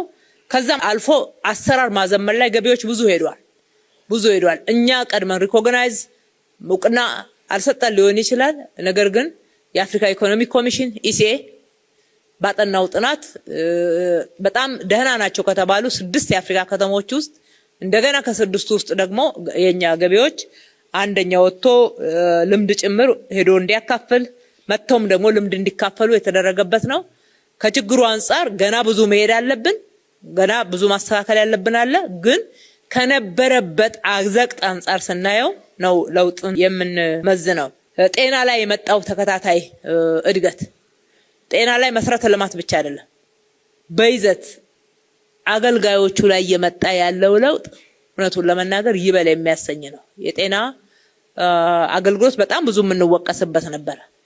አሁን ግን ሐኪሞቻችን የሚያክሙበት ስነ ምግባር ከሙያዊ ስነ ምግባራቸው ያላቸው ሰብአዊነት በብዙ መንገድ እያደገ የመጣበትን የጤና ሴክተር ደግሞ አገልግሎቱን አጠቃላይ ስናየው ትላንትና ከነበረበት እንደውም ባለፉት 100 ዓመታት አዲስ አበባ ላይ ከተሰሩት የጤና አገልግሎትና መሰረተ ልማት ማስፋፊያዎች አንፃር ባለፉት 5 ዓመታት የተሰራው በእጥፍ ይበልጠዋል። ይሄ በሳይንሳዊ ትንተና፣ በአልጋ ቁጥር፣ በጤና አገልግሎት መሳሪያ አይነቶች፣ በጤና ተቋሞቻችን ይዘት በሚገባ የተመዘነ ነው ማለት ነው። ፕሮጀክት በፍጥነት መጀመር፣ መጨረስ፣ ጥራት፣ የፕሮጀክቶቻችን አይነቶች ህዝብ የሚገለገልባቸው መሆናቸው፣ ፕሮጀክቶቻችን ደግሞ ከብክነት የጸዱ እንዲሆኑ ከማድረግ አንፃር ከማህበራዊ ኢኮኖሚያዊ ችግሮችን ከማህበረሰቡን ከመፍታት አንፃር እነኚህ መመዘኛዎች መሆን አለባቸውና መመዘኛዎች ሆነዋል። የውሃ ተደራሽነት ከፍሳሽ አንፃር፣ ከመንገዶች ስፋት አንፃር፣ የመንገዶች ስታንዳርድ፣ ከወጪ ቁጠባ አንፃር በየጊዜው እያመጣናቸው ያሉት ለውጦች የተለያዩ ኢኒሼቲቮችን በብዛት ልክ እንደሌሎች ፕሮጀክቶችን ያገዘፈው አንዱ ገጽታ ኢኒሼቲቭ ላይ በየቦታው በውድድር መንፈስ እየተሰራ ያለው ስራ ነው። በከፍተኛ ኢኒሼቲቭ በክፍለ ከተሞች መካከል በወረዳዎች መካከል የመጣው የውድድር መንፈስ ኢኒሼቲቭን ነክሶ ይዞ ከግብ ለማድረስ የተደረገው ጥረት በጣም ብዙ ህዝብን የሚያገለግሉ ህዝብን የሚጠቅሙ ስራዎችና ፕሮጀክቶች ውጤታማ እንዲሆኑ አስችሏል። ስራ ዕድልም ላይ በየጊዜው እየመጣ ያለው ለውጥ ተደማሪ አዳጊ ለውጥ ነውና በጥሩ ሁኔታ እናያለን። ኑሮ ውድነትን ለመደጎም ግሽበትና የከተማ ላይ የሚታየውን የገበያ መዛባት በዚህ ደረጃ ባንሰራው ኖሮ ምን ሊፈጠር ይችል ነበር ብሎ ማሰብ ነው። የቀረውን ብቻ አይደለም፣ በዚህ ደረጃ ባንሰራ ኖሮ ብሎ ማሰብ ያስፈልጋል። ቤትን ተደራሽ ለማድረግ ትራንስፖርትን ተደራሽ ለማድረግ እየሄድን ያለነው እነኚህን ስራዎች ደግሞ በኮሙኒኬሽን አጅበን ህዝብ ጋር መረጃዎች እንዲደርሱ የሰራንበት አግባብ እድገት አለው፣ ለውጥ አለው። ለውጡ ደግሞ ፈጣን ነው። ተጠያቂነት ስርዓትንም ከማስረጽ አንፃር አሁን መጀመሪያ እንደ ጠቋሚ ነበር አመራራችን በየደረጃው የሚሄደው፣ አሁን መመዘኛም ነው። እያንዳንዱ ክፍለ ከተማ፣ ወረዳ፣ ሴክተር ጥፋት ምን አገኘ፣ ጥፋቱ ተጨባጭ ነው ወይ፣ በራሱ ተጠያቂነትን አስፍኗል ወይ የሚለው አንዱ አመራር መለኪያ ሆኗል። እሱም እያደገ መጥቷል ማለት ነው።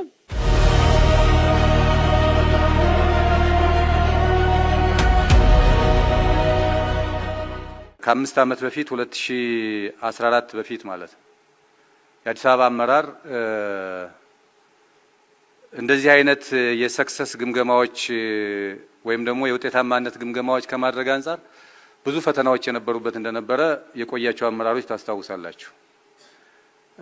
በተለይ ከተማው ያስገኛቸው ስኬታማ ስራዎች ምንድናቸው ብሎ በመቁጠር እና እነሱን ይዞ ለተጨማሪ ትጋት፣ ለተጨማሪ ስራ፣ ለተጨማሪ ውጤታማነት ከመሄድ ይልቅ ብዙ መጓተቶች የነበሩበት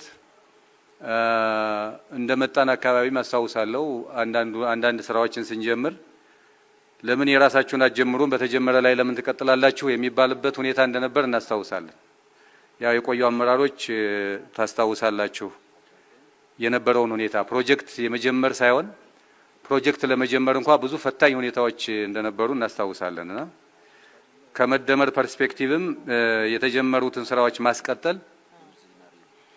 ከዛ ባሻገር ደግሞ ትልልቅ ስራዎችን በማሳካት የህዝብ ጥያቄ የህብረተሰብ ጥያቄ የነዋሪውን ጥያቄ የመመለስ ሁኔታ ውስጥ የገባ ነው። ከእንደዚህ አይነት ችግር መጓተቶች እየወጣን ብዙ ስኬታማ ስራዎችን ለመስራት የሚያስችል ሁኔታ ውስጥ ገብተን የተገኘ እንደሆነ ማሰብ ያስፈልጋል። በተለይ እዚህ ያለንበትን አድዋ መታሰቢያን ስናስብ ቁፋሮ ላይ የነበረ ነበር።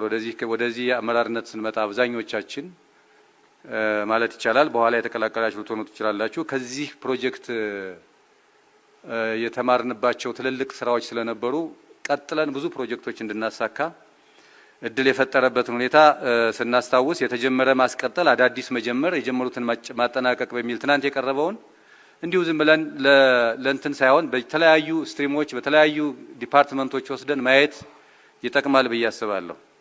ከዚያ አኳያ በየደረጃው የነበሩትን መሳሳቦች አስወግደን የአመራር ውህደት በመፍጠር ተቋማዊ አቅም ግንባታን በማጠናከር የተገኙ ስኬቶች አሉ። ስኬቶቻችን ደግሞ ሁለንተናዊ ናቸው። ሁለንተናዊ ናቸው የምንልበት የምንቆጥራቸው ተጨባጭ የሆኑ ስራዎች ስላሉ እነዚህን ስራዎች የምናነሳው የህብረተሰብ ጥያቄ ፈተን ጨርሰናል ከሚል አይደለም። ይልቁንም የጀመርናቸውን ፕሮጀክቶች አሳክተናል። አንዳንዶቹ በ5 ዓመት ውስጥ የማይታሰቡ ስራዎች በዚያ ደረጃ የተገኙ ስኬቶች መኖራቸውን ደግሞ ማየት ይፈልጋል ብዬ አስባለሁ። ከዚህ አኳያ በሁሉም ዘርፎች በማህበራዊ ዘርፍም በኢኮኖሚ ዘርፍም በመሰረተ ልማት ዘርፍም በሰላምና ጸጥታ ዘርፍም የተገኙትን ስኬቶች በፕሮጀክት መጨረስም የተገኙ ስኬቶች ኢምፓክታቸው ምንድነው የሚል በውይይታቸው የተነሱ ጥያቄዎች አሉ። በሂውማን ዴቨሎፕመንት ኢንዴክስ መለኪያ ተወስደው የሚታዩበት የራሱ መስፈርቶች ቢኖሩትም በኢኮኖሚክስ ወይም ደግሞ በፕላን ኮሚሽንም ተጠንቶ የሚቀርብ መረጃ እንደተጠበቀ ሆኖ በህዝባችን ውስጥ ግን የተገኙ ስኬታማ ስራዎች አሉ። ለህብረተሰባችን በመስራታችን ያገኘናቸው ውጤታማ ስራዎች አሉ። ተናጠል የሆኑ አንዳንዶቹ ላንረዳቸው የምንችልባቸው ነገሮች ካሉ መረጃ መውሰድ ያስፈልጋል። በሁሉም ላይ መረጃ መያዝ ያስፈልጋል። ትምህርት ላይ ያገኘነውን እድገት እንዴት ነው የምንረዳው? በትምህርት ላይ እያደረግን ያለነው ኢንቨስትመንት እንዴት ነው የምንረዳው? ከኬጂ ከፕሪስኩል ጀምረን እየሰራን ያለነው ኢንቨስትመንት ወደየት ነው የሚወስደን? ወደየት ነው ወደ ብልጽግና ጉዞ ሊያሸጋግረን የሚችለውን መሰረት እንዴት ነው እየጣልን የመጣ ነው የሚለውን ማሰብ ያስፈልጋል። እዚህ ከተማ በትምህርት ላይ የተደረገው ኢንቨስትመንት ለዘላቂ ልማታችን መሰረት የጣለና ውጤት እያመጣንበት እንዳለ መረዳት ያስፈልጋል። ከዚህ ባሻገር ግን በእነዚህ ትምህርት ቤቶች አካባቢ የስነ ምግባር ችግር ምልክቶች አልፎ አልፎ የሚስተዋልባቸው በግልም በመንግስት ትምህርት ቤትም ሊኖሩ ይችላሉ። እነዚህ ቀረብ ብለን አመራር የምንሰጥበት ሁኔታ ካለ በቀላሉ ማኔጅ የምናደርጋቸው ናቸው። በቀላሉ የምንቆጣጠራቸው የምናስተካክላቸው ናቸው። የስነ ምግባር ችግሮችን በወላጅና መምህራን ህብረት በኩል በሚደረጉ ግንኙነቶች እየታረሙ የመጡ አሉ። ወደፊትም ይሄው እየታረመ የሚቀጥልበት እድል አለ። ሌላው ከዚህ ከህዝብ ጥያቄዎች አኳያ የተነሱ አሉ። በተለይ ከዚህ ከስራ እድል ፈጠራ ጋር ከሽግግር ጋር በሸማች አካባቢ ያሉ ወጣ ገባ የሚሉ አፈጻጸሞች የመሳሰሉ ነገሮች ተነስተዋል። እሱን በተመለከተ እዚህ ቤት ያላችሁ ሁላችሁም እንድትገነዘቡት በተለይ ከስራ እድል ፈጠራ ጋር አሰራሩን ቢያንስ በቴክኖሎጂ የተደገፈ እናድርገው ብለን ሁለተኛ ዓመታችን ነው። ጥሩ የሆነ የሌበር ሬጂስትሬሽን ሲስተም ስርዓት ተዘርግቶ እነዚህ ጆብ ሲከርስ የተመዘገቡ ስራ እድል የሚፈጠርበት ሁኔታ ተፈጥሯል። ይሄ ዳታን መጠራጠር አይቻልም። ኦልሬዲ እንደውም የአዲስ አበባ መታወቂያ ያላቸው ነዋሪ የሆኑ ብለን በለየኑ መስክ እየተከናወነ ያለ ስራ ነው። ይሄ አለ የለም ምናልባት ድሮፕ አውቶች ሊኖሩ ይችላሉ። ስራ ከጀመሩ በኋላ የሚወጡ ይኖራሉ፣ ያጋጥማል። ይሄ ለዚህ ነው ፐርሰንት የምናስቀምጠው። ያንን ወስደን አልነበረም ወደሚል ሊወስደን አይችልም። ከዚህ በፊትም ፊዚካሊ በወረቀት ስንሰራ በነበረበት ጊዜ ኦዲት እናደርጋለን 15% ድሮፕ እናደርጋለን ኦዲት ካደረግን በኋላ። ስለዚህ ዳታውን መጠራጠር ካለ እንደየክፍለ ከተማው ሁኔታ የኔ ብሎ ነው ራሱን ፈትሾ ማየት ያለበት እንጂ ለማን ሊሰጠው ይችላል? እንደ ከተማ ይህንን በሲስተም እናድርገው ብለን በሲስተም መልስ አግኝቷል። ሽግግርን በተመለከተ ትሬሽሆልዱ በመሻሻሉ ነው አንደኛው መሰረታዊ ምክንያት። 2014 የነበረው ትሬሽሆልድ ተሻሽሏል። 2016 ላይ በሚኒስትሮች ምክር ቤት የጸደቀ ደንብ አለ። ጥቃቅን የሚባለው እስከ ስንት ነው? አነስተኛ የሚባለው እስከ ስንት ነው? ስንት የሰው ኃይል ቢፈጥር ነው? መካከለኛ ከፍተኛ የሚባለው ስንት ነው የሚለው በትሬሽሆልድ የተቀመጠ አለ። ለምሳሌ በኢንዱስትሪ ደረጃ አንድ አነስተኛ የሚባል ኢንተርፕራይዝ ከ600 ሺህ እስከ 10 ሚሊዮን ካፒታል ሊኖረው ይገባል አነስተኛ ለመባል። በውስጡም 50 ሰዎችን መቅጠር አለበት። ይህንን ካላደረገ ሽግግር ሊያደርግ የሚችልበት ሁኔታ የለም። ይሄ በፊት ቀደም ሲል 100 ሺህ የነበረው የጥቃቅን ከ100 ሺህ እስከ 1.5 የነበረውን ነው 10 ሚሊዮን ሆኖ ተሻሽሎ የመጣው። እንደዚሁም የመካከለኛ ከ10 ሚሊዮን እስከ 90 ሚሊዮን ነው። እስከ 50 እስከ 100 ሰው መቅጠር አለበት አንድ ኢንተርፕራይዝ ይህን ሽግግር ለመሸጋገር። ከፍተኛ ለመባል ደግሞ ከ90 ሚሊዮን በላይ ካፒታል ሊኖረው ይገባል። ከ100 ሰው በላይ ደግሞ የሚቀጥራቸው ሰዎች መኖር አለባቸው። አሁን ላይ ይሄ ትሬሽሆልድ እንደውም በቅርብ ደግሞ እየተሻሻለ ነው። በፖሊሲ ደረጃ ክራፍት ተደርጓል። ከዚህ በላይ ከፍ ይላል። ስለዚህ በቁጥር ያነሰበት ዋናው ምክንያት ትሬሽሆልዱ በመሻሻሉ ምክንያት ያዝ ተደርጓል። ይሄ አንዱ መሰረታዊ ምክንያት መሆኑን መረዳት ያስፈልጋል። ከዛ ባሻገር ደግሞ ስራውን በእያንዳንዱ ኢንተርፕራይዝ ያለውን ነገር ተከታትሎ መረጃ ወስዶ ሽግግር ከማድረግ አንጻር የሚቀሩ ነገሮች ሊኖሩ ይችላሉ። መሰረታዊ ምክንያት ግን አይደለም። ዋናውና ትልቁ ጉዳይ የትሬሽሆልድ መሻሻል መሆኑን መገንዘብ ጠቃሚ ነው ብዬ አስባለሁ። ይሄ ሰክሰሳችን እንደተጠበቀ ሆኖ ቻሌንጆቻችን ምንድናቸው ላለፉት 5 ዓመታትም አሁንም ብለን ካነሳን አሁንም በአመራራችን በኩል የሚስተዋሉ ጉድለቶች አንዱ ነው ብዬ የማስበው ከአገልግሎት አሰጣጥ ጋር ያለንን ችግር በቴክኖሎጂና በሞሰብ አገልግሎት ለመመለስ ያለን ጥረት እንደተጠበቀ ሆኖ ተቋማት በሁሉም ተቋም በሚሰጡ አገልግሎቶች የህዝብ እርካታን አሳድገናል ወይ ካል አሁንም የሚቀረን ነገር እንዳለ መገንዘብ ያስፈልጋል። ሌላኛው ሌብነትና ብልሹ አሰራር ነው። ጉቦኝነት ያልነው ነው። በአንድ በኩል ይሄ ስርዓቱን በሚመለከት ትልልቅ ኢንቨስትመንቶች እዚህ ከተማ ላይ እየዋሉ ያሉት ለፕሮጀክት እየሰበሰብነው ያለውን ሀብት ኢንቨስት እያደረግን ያለነው ለመሰረተ ልማት ነው፣ ለካሳ ክፍያ ነው፣ ለቤት ልማት ነው፣ ለመንገድ ለድልድይ ግንባታ ነው። ብዙዎቹ አምራቾቻችን ብዙዎቹ ኮንትራክተሮቻችን የኛ ናቸው። ብዙዎቹ አቅም ሆነውን ደግፈውን ያለ ክፍያም በአድቫንስ አንከፍላቸውም እየሰሩ ገንዘብ ከሰበሰብን በኋላ ኢሚዲየትሊ እየከፈልናቸው ነው እየለማ ያለው የከተማ።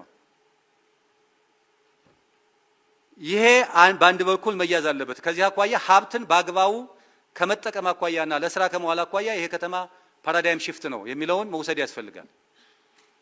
ይሄ በፕሮጀክት ይሄ በአበል ይሄ በልምድ ልውውጥ በመሳሰሉት ነገሮች ምን ያክል ገንዘብ ኢንቨስት ይደረግ እንደነበረ የነበራቸው አመራሮች በተናጠል ታነሱልናላችሁ። ያንን ሰብሰብ አድርጎ ወደ ካፒታል ፕሮጀክት ማዋል ቀላል አይደለም። ይሄ ለሌብነትም ለብልሹ አሰራር የሚወስደውን ሀብት መጠን ወደ ስራው ለነዋል የሚለውን መውሰድ ያስፈልጋል። ክፍለ ከተማ ሀብት ሞቢላይዝ አድርጋችሁ የተወሰነ መንገድ ስትሰሩ የተለያዩ ኢኒሼቲቮችን ስታከናውኑ ያንን ሀብት ወደ ግለሰብ ኪስ እንዳይገባ ስርዓት ተዘርግቶ መመራቱ ትልቅ ለውጥ ነው፣ የሚናቅ አይደለም። ነገር ግን ደግሞ አሁንም በተራ አገልግሎት በምንሰጠው አገልግሎት ምክንያት ሰውን በጉቦና በመሳሰሉት እያስቸገረን እንዳለ ችግር እንዳለ ደግሞ ያለ ርህራሄ ገምግመን ማስተካከል ያስፈልጋል። ሌብነትና ብልሹ አሰራር አለ ስንል በትልቁ ግዙፍ የሆነ ትልልቅ የካፒታል ፕሮጀክቶች የሚዘረፉበትን እድል መዝጋት የቻለ ከተማ በጥቃቅን በሰርቪስ በምንሰጣቸው የሚደረጉ የሌብነት መንገዶችን ማረምና ማስተካከል ደግሞ ይገባል። መጨረሻ ላይ ማነሳው ከዚህ ከአንዳንዶቹ ስራ በማዘግየትም ጭምር ለሌብነትና ለብልሹ አሰራር ምክንያት ይሆናሉ። ከዚህ በፊት ገምግመን ለምሳሌ የአርሶ አደር ይዞታን በሚመለከት እናጠናቃለን። ነገር ግን እጃችን ላይ ይዘን የምናንከባለልበት ምክንያት አንዱ ለሌብነት ምክንያት መንገድ የመፍጠር ጉዳይ ነው። የአርሶ አደሩ ኢንቨስት የሚያደርግበት የህግ ማዕቀፍ አለው። እሱ ተግባራዊ እንዳይሆን ለምን እንጎትተዋለን? ማን ነው ለዚህ ችግር ባለቤት? መገምገም ማስተካከል ይፈልጋል። እነዚህ አይነት ነገሮችን ማረምና ማስተካከል ከተቻለ ከአብዛኛው ሰክሰስ የበለጠ ስለሆነ ውጤታማነቱ የበለጠ ስለሆነ እነዚህ ማይነር ችግሮችን እያረሙ እያስተካከሉ መሄድ የሚቻልበት እድል አለ የሚል ሐሳብ ነው ያለኝ።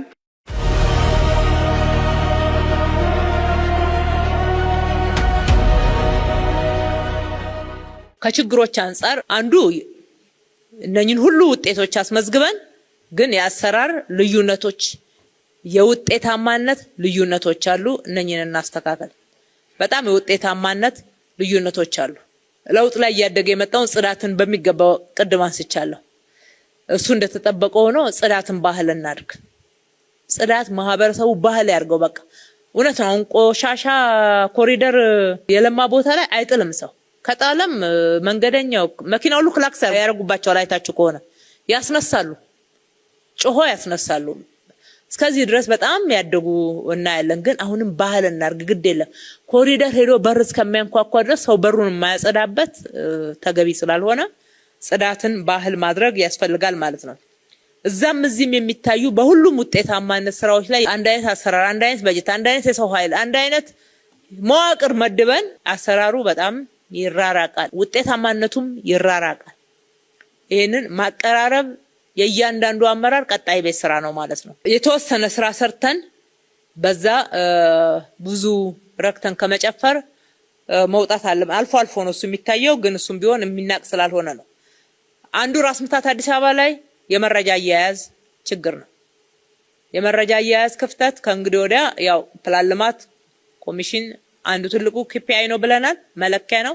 አመራርም ተቋምም የሚለካበት ነው። አንዴ ሪፖርት ያደረገውን ጉዳይ ምክንያታዊ ሆኖ ስተቱን አምኖ ይሄ ሪፖርት ስተት ነው በዚህ ተክቼዋለሁ ብሎ ካላስመዘገበ በስተቀር ውሸት ነው። ውሸት ደግሞ ለምን እንደሆነ ቅድም ተነጋግረናል። ተጠያቂ ነው የሚደረገው። ከሌብነት እኩል ተጠያቂ የምናደርግበት አንዱ መስፈርታችን ይሆናል። ይሄ ተፈጸመ፣ ይሄ ተደረገ፣ ይሄን አቅደን ነበር፣ ይሄን አልሰራን፣ ይሄን አቅደን ነበር፣ ይሄን አልሰራን ነው እንጂ የምንለው ምን ለውጥ አመጣ፣ ምን ጥቅም አመጣ፣ ከየት ተነስቶ የት ደረሰ የሚለው በየሪፖርታችን ላይ አይታይም፣ በኮሙኒኬሽናችን ላይ አይታይም። ይሄ መስተካከል ያለበት ብለን ይዘናል። ቀጣይ ትኩረታችን አንዱ የተቋም ግንባታ ነው። ተቋም ግንባታን ዘንድሮም ቁልፍ ስራችን ነውና ቅድም ካስቀመጥነው ተቋም በየትኛውም ስርዓት ውስጥ በየትኛውም ሁኔታ ውስጥ ሳይዋዥቅ በግልጽነት ተጠያቂነት በሰፈነበት አግባብ ኃላፊነቱን የሚወጣ የተሰጠውን ተልዕኮ መወጣት የሚችል ተቋም ማድረግ ታርጌት አድርገን እንስራ። የኑሮ ውድነትን እና የዋጋ ግሽበት የገበያ ማዛባትን መቆጣጠር መቻል፣ ምርትን መጨመር፣ ምርታማነትን ማሳደግ፣ የቁጥጥር ስርዓቱን አሁንም ማጠናከር፣ ተጨማሪ ኢኒሼቲቮችን ጨምረን ከተማ ውስጥ ማምረት፣ የሰራናቸው መሰረተ ልማቶችና ግብአቶችን በአግባቡ ህዝቡ ጋር ኑሮ ውድነትን ጫናውን ለመቀነስ የሚያስችል ኢምፓክት እንዲኖራቸው አድርገን መስራት ይገባናል። የስራ ዕድልን አሁንም ማስፋት መቻል አለብን። ዋና ከተማችን ናት። ቻሌንጅ ላይ አንዱ ፍልሰት ነው። አገልግሎታችንን በተሟላ ሁኔታ ህዝብ ጋር እንዳናደርስ የሚያደርገን በተለይ ትራንስፖርት አገልግሎት የመሳሰሉትን በጣም ጫና አለው። ነገር ግን የሀገሪቱ ዋና ከተማ እስከሆነ ድረስ በአንድ በኩል ፍልሰትን እንዴት እንግታ የሚለውን እንደ ሀገር የምንነጋገረውን ንግግርና መስራት እናጠናክራለን፣ ትኩረት እናደርግበታለን። በሌላ በኩል ደግሞ በከተማችን ውስጥ የሚንቀሳቀሰው የሰው ኃይል ሰርቶ ገቢ አግኝቶ መዋል ማደር የሚችልበትና ገቢውም እያደገ መሄድ የሚችልበትን ደረጃ ማሳደግ መቻል አለብን። ስራ ዕድል በጣም ክትትል ያስፈልገዋል፣ ድጋፍ ያስፈልገዋል። ማብቃት አለብን። ግራጁዌት እንዲያደርጉና ወደ ኢንዱስትሪ እንዲገቡ ማስቻል አለብን። ከተማ ማደስ ይቀጥላል። የከተማ ማደስ ስራችን ተጠናክሮ የሚቀጥል ስራ ነው የሚሆነው። እነኚህ ሻንቲ የሚባሉ አካባቢዎች በብዛት አሁንም እየተስተካከሉ የቤት ልማት ፕሮግራማችን ተጠቃሚ የሆኑ አካባቢዎች ለመኖር ምቹ ጤናማ የመኖሪያ አካባቢ የሆኑ እንዲሄዱ አዲስ አበባን እኛ ታርጌታችን ለማዳረስ ስለሆነ በዛ እናስበው። የቤት የትራንስፖርት የውሃ የመንገድ አቅርቦት ማስፋት ላይ አሁንም ትልቁም በጀት የመደብነው እዛ ነው። አሁን በስፋት እንሰራለን። በተለይ የፍሳሽ ስርዓቶቻችንም በዛው ልክ ትኩረት ይሰጣቸዋል። የሰው ተኮር ስራዎቻችን ተጠናክረው ይቀጥላሉ። ማህበረሰቡን ማሳተፍ ተጠናክሮ ይቀጥላል። በጎና የህብረተሰብ ተሳትፎ ስራችን ተጠናክሮ ይቀጥላል። እስካሁንም የሰራናቸው ስራዎች ብቻችንን አልሰራንም። ማህበረሰቡን አሳትፈን የልማት አጋሮቻችንን በስፋት አሳትፈን በየአመቱ ማህበራዊ ኃላፊነቱን እንዲወጣ አሰራር ዘርግተን ስለሆነ እስካሁን ለተሰራው ለህዝባችንም አብረውን ለሰሩትም ትልቅ ክብር አለን። ለወደፊትም አጠናክረን እንቀጥላለን። ሌላው አጠናክረን የምንቀጥለው የአመራር ግንባታችን ነው። የአመራር ግንባታ በስልጠናም በስነ ምግባርም በብቃትም ስብዕናውም ከፍ ያለ አመራር ይኖረን ዘንድ አንዱ ትልቅ ትኩረት አድርገን የምንሰራበት ነው። ብዙ የምንሰራባቸውን ፓኬጆች ቀርጸናል፣ እየተገበርን እንሄዳለን። ጠንካራ መንግስት መመስረት መቻል አለብን። ከፊታችን የመንግስት ምስረታ ነው ያለው። ጠንካራ መንግስት ከ2014 እስከ 2018 በሰራነው አይነት ሳይሆን ከዛ አልቀን መስራት የምንችልበትን አቅም ለመፍጠር ጥረት የምናደርግበት ነው። ግልጽነትና ተጠያቂነትን ማስፈን ተጠናክሮ የሚሄድ ይሆናል። የኮሙኒኬሽን ስራዎቻችን ሁሉ በደንብ ለህዝቡ መረጃ የሚያደርስ የመንግስት ማብራሪያ ብቻ ሳይሆን ማህበረሰቡ የሚጠይቀውን ማህበረሰቡ የሚፈልገውን ጭምር አየር ላይ ያዋልን በሁለቱ መካከል ሚዛን እየጠበቅን የበለጠ ስራዎቻችን የህብረተሰብ ድጋፍ እንዲኖራቸውና ህብረተሰብና የመንግስት ትምምኑ ከዚህ በላይ የላቀ ውጤታማነቱ ደግሞ በጋራ ሁላችንንም ተጠቃሚ የሚያደርግ እንዲሆን አድርገን እንመራለን። ስላዳመጣችሁን እጅግ አድርገን እናመሰግናለን። ፈጣሪ ኢትዮጵያና ህዝቦቿን ይባርክ።